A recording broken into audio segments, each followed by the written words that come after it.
Good morning बच्चों, मैं जितेंद्र कुमार शर्मा स्वागत करता हूं आपका आज की कक्षा में। आज की कक्षा में बच्चों हम पढ़ने वाले हैं कक्षा 4 की पर्यावरण अध्ययन की पुस्तक अपना परिवेश का पहला अध्याय बचपन की यादें, जिसका पहला भाग, जिसमें हमने सुनीता के ननिहाल की सैर की थी, नानी जी से मुलाकात की थी और ननिहाल के काफ़ी सारे रिश्तों के बारे में जानकारी प्राप्त की थी। पिछली कक्षा में पढ़ चुके हैं। अब हम बढ़ते हैं अगले भाग पर, जिसका नाम है पिताजी का ससुराल। तो देखा बच्चों आपने, हम पहुंच चुके हैं पिताजी के ससुराल में। अच्छा बच्चों, पिताजी का ससुराल मतलब पिताजी का ससुराल आपका ननिहाल होता है, और माताजी का ससुराल जहां हमारे दादा दादी रहते हैं। बच्चों पिछले भाग में हमने देखा था कि नाना नानी के साथ बैठ कर के सुनीता, अनीता और अंकुर फोटो एल्बम देख रहे होते हैं, जहाँ पे पुरानी फ़ोटोएँ देख करके सुनीता कहती है कि जब कल पिताजी और मौसा जी आएंगे तो उनको भी मैं ये फ़ोटोएँ दिखाऊंगी। तो अगले दिन क्या होता है, ससुराल में यानी ननिहाल में पिताजी आ जाते हैं। तो चलो मिलते हैं पिताजी से और पता करते हैं सब क्या कर रहे हैं। अगले दिन सुनीता के माँ पिताजी सुनीता को लेने के लिए आ जाते हैं। तो अब माँ और पिताजी दोनों आ चुके हैं सुनीता को घर ले जाने के लिए। घर में बेटी और जमाई के आने पर नानी जी और सभी व्यक्ति बहुत खुश हो जाते हैं और उनका अच्छे से स्वागत करते हैं। बच्चों देखो, नानी जी की बेटी यानी सुनीता की मम्मी, और जमाई कौन हुए, नानी जी के जमाई यानी उनकी बेटी के पति, जो कि सुनीता के पिताजी है। तो देखा हमने यहाँ बेटी जमाई, ये भी एक रिश्ते का नाम होता है। तो जब बेटी जमाई घर में आ चुके हैं तो नानी जी और परिवार के सभी सदस्य काफ़ी खुश हो जाते हैं और सब उनका स्वागत करते हैं, जैसा कि हम इमेज में देख पा रहे हैं। यहाँ देखो इमेज में नाना नानी, सारे बच्चे और पिताजी और मामा जी भी सभी अपने जमाई साहब का स्वागत करते हुए। तो चलो देखते हैं आगे क्या होता है ससुराल में। बच्चों सभी खाना खाने बैठे हैं, जैसा कि हमने देखा सब खाने खाने बैठ चुके हैं। मामा जी ने जमाई साहब को आम की मिठाई खिलाई, मामा जी ने जमाई साहब को आम की मिठाई खिलाई। अच्छा बच्चों, आपने यहाँ देखा मामा जी और जमाई साहब यानी कि सुनीता के पिताजी, आपस में इनमें क्या रिश्ता होगा? तो बच्चों इनमें जो रिश्ता होगा वो रहेगा जीजा जी और साले जी वाला, जीजा और साले वाला रिश्ता।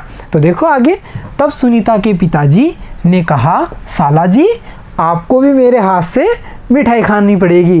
जैसा कि मैंने आपको बताया था, सुनीता के पिताजी के और मामा जी के बीच में जीजा जी और साले साहब वाला रिश्ता रहेगा।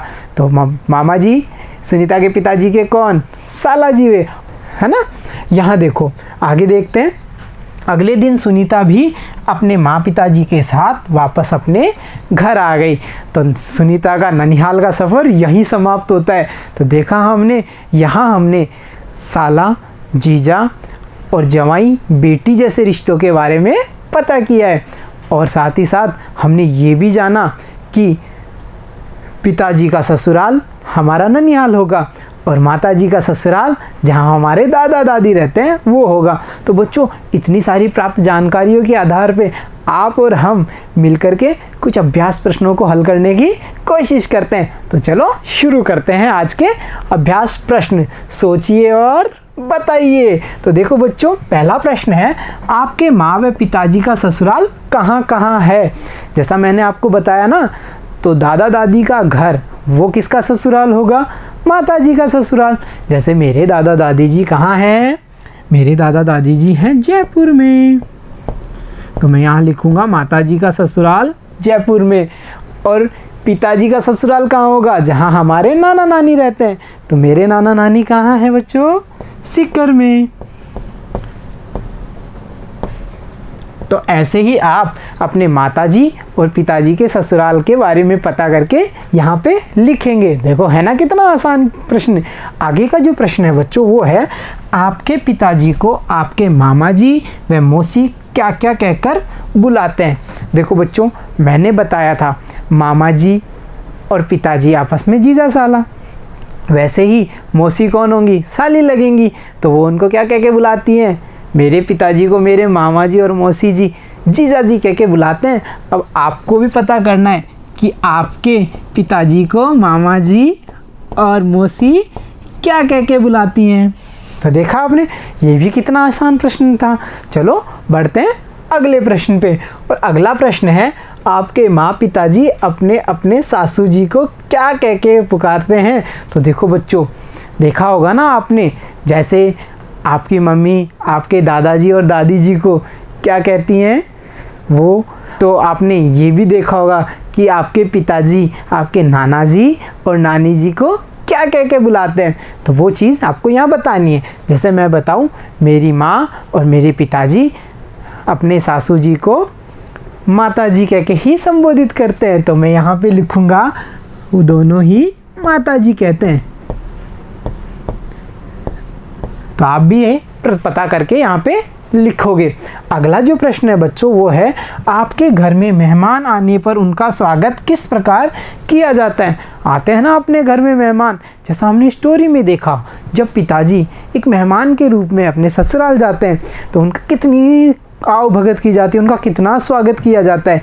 ऐसे ही जब हमारे घर में कोई मेहमान आता है तो हम उसके लिए क्या क्या करते हैं, उसे पानी पिलाते हैं, उसके लिए चाय बनाते हैं, नाश्ता लगाते हैं। जो भी काम आप करते हैं अपने मेहमान के लिए, उसके बारे में आपको यहाँ पे बताना है। तो चलो बच्चों, इतने प्रश्न करने के बाद में आप और मैं मिलकर के कुछ और प्रश्नों को हल करने की कोशिश करें। तो चलो अब देखते हैं, पता कीजिए और लिखिए, आपके पिताजी के भाई व बहन को आप क्या क्या कहते हैं? देखो बच्चों, पिताजी के भाई, अगर छोटे वाले भाई हैं जो हमारे पिताजी से छोटे हैं तो हम उनको क्या कहते हैं? वेरी गुड, चाचा जी। और अगर पिताजी से बड़े वाले भाई हैं तो उनको हम क्या कहते हैं? ताऊ जी। अब बात करते हैं पिताजी की बहन की। पिताजी की बहन हमारी कौन होंगी? सोचो सोचो, बिल्कुल सही पहचाना, हमारी बुआ जी होंगी। तो देखा आपने, कितना आसान प्रश्न था रिश्तों का, जिसमें हमने ताऊ जी, चाचा जी और बुआ जी के बारे में पता किया है। अगला जो प्रश्न है वो है, आपके पिताजी के साला साली आपके क्या क्या लगते हैं? देखो बच्चों, जैसा हमने स्टोरी में देखा था, पिताजी के साले कौन? सोचो, बिल्कुल सही, मामा जी। अंकुर के पिताजी थे ना मामा जी सुनीता के, तो वो सुनीता के पिताजी के साले थे। तो जो पिताजी के साले होंगे वो हमारे मामा जी होंगे। और पिताजी की साली कौन? सोचो, बिल्कुल सही पहचाना, वो होंगी मौसी जी। तो यहाँ हम लिखेंगे मामा जी और मौसी जी। तो बच्चों, इतने सारे प्रश्नों को हल करने के बाद में हमने इतने सारे रिश्तों के बारे में जानकारी प्राप्त कर ली। तो चलो चलते हैं आगे, और प्रश्नों को हल करते हैं और देखते हैं अगले प्रश्नों से हमें क्या क्या पता चलता है। अगला प्रश्न है बच्चों, आपके माँ व पिताजी जब छोटे थे तब वे घर में क्या क्या काम करते थे? जैसा कि स्टोरी में अनीता ने नानी जी से पता किया था कि उनकी माँ क्या क्या काम करती है, वैसे ही आप भी अपने नानी जी से और अपने दादा दादी से, नाना जी से, इन सब से पता करेंगे कि आपके माँ और पिताजी जब छोटे थे वो क्या क्या काम करते थे, और उन कामों की जानकारी आप यहाँ लिखेंगे। तो बच्चों, अब देखते हैं अगला प्रश्न। और अगला प्रश्न है, आपके पिताजी को क्या क्या काम करने आते हैं? किन्हीं दो कामों के बारे में लिखिए और बताइए कि उन्होंने इसे कहाँ व कैसे सीखा था।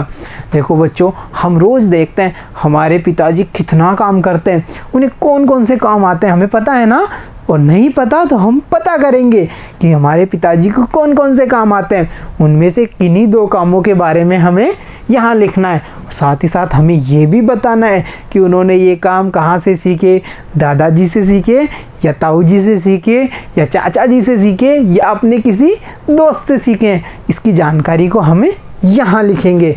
तो देखा बच्चों आपने, हमने इन प्रश्नों पे और आज के अध्याय में कितना सारा ज्ञान प्राप्त किया, रिश्तों की कितनी अच्छी समझ बनाई है। साथ ही साथ हमने पिताजी और माताजी के ससुराल के बारे में भी पता किया। तो चलो देखते हैं कि आज के इस अध्याय में हमने और क्या क्या सीखा है। तो देखते हैं एक बार। हमने सीखा ननिहाल के रिश्तों में, जिनमें नाना जी, नानी जी, मामा जी आदि को हमने समझा है। बिल्कुल, हमने इन सब रिश्तों के बारे में अच्छी जानकारी प्राप्त की है। इसके अलावा हमने माँ के बचपन को भी जाना ना, जैसे अनीता और सुनीता ने नानी जी से मिलकर के अपने माँ के बचपन के बारे में पता किया था। साथ ही साथ बच्चों, हमें ये भी पता चलता है कि घर आए मेहमान का आदर सत्कार करना चाहिए, क्योंकि मेहमान भगवान के समान होता है, उसकी हमेशा अच्छी आवभगत करनी चाहिए। अच्छा बच्चों, पिछली कक्षा में यानी कक्षा 3 में आपने एक प्यारी सी लड़की जमुना के बारे में पढ़ा होगा, रिश्ते और नाते में पढ़ा था ना, याद आया? जमुना प्यारी सी बच्ची। उस पाठ में हमने वंश वृक्ष बनाना सीखा था, याद है ना सबको वंश वृक्ष? तो मैं चाहता हूँ कि आज आप जाना समझा, अब बताइए मैं क्या करेंगे, अपने परिवार का वंश वृक्ष बनाएंगे। और परिवार में भी बच्चों देखो, पिछली कक्षा में यानी कक्षा 3 में हमने परिवार का यानी दादाजी दादी जी चाचा ताऊ इनका बनाया था वंश वृक्ष। आज हम वंश वृक्ष बनाएंगे अपने ननिहाल का, और ये सब आप अपनी कॉपी में बनाएंगे। तो ठीक है बच्चों, हम बनाएंगे ननिहाल का वंश वृक्ष यानी फैमिली ट्री। तो देखा बच्चों, आज के इस अध्याय में हमने कितने सारे प्रश्नों को कितनी आसानी से हल किया और काफ़ी सारे रिश्तों के बारे में काफ़ी मजबूत समझ बनाई है।